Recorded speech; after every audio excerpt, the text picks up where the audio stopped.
dikirimlah para pekerja Cina membangun jalan, jembatan, dan sarana infrastruktur lainnya.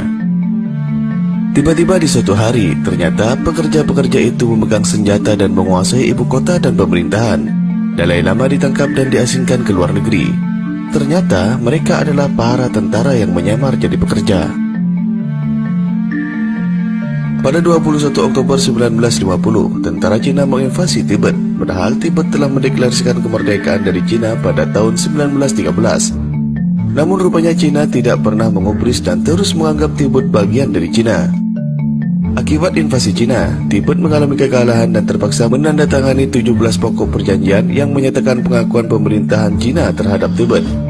Dalam perjanjian itu, Cina memperbolehkan adanya administrasi otonomi yang dipimpin oleh Dalai Lama.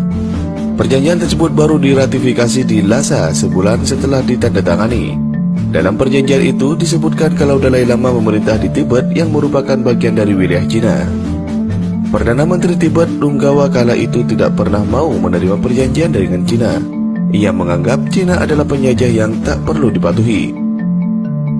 Sebaliknya, Majelis Nasional Tibet meminta agar Perdana Menteri Tibet Lunggawa menerima perjanjian itu sebab tentara Tibet telah dikalahkan oleh tentara Cina yang jumlahnya sangat banyak. Faktanya kala itu Tibet tak mampu melawan Cina.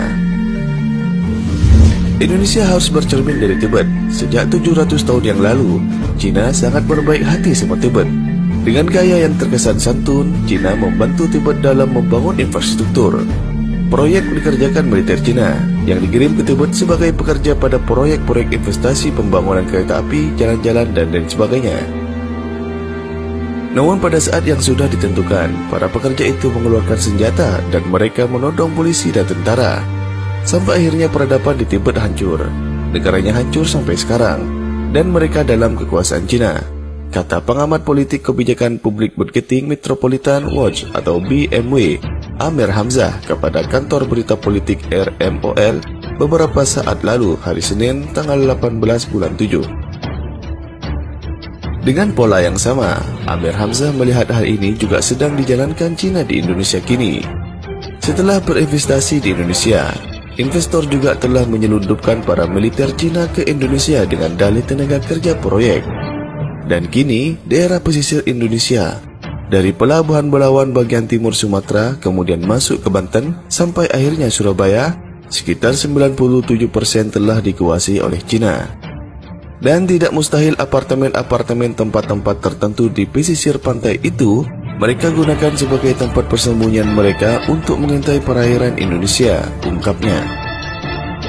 Kemudian, katanya, di Sulawesi Tengah ada pabrik nikel yang cukup besar, yang bahkan dari 6.700 pegawai, 5.000 diantaranya merupakan pegawai dari Cina.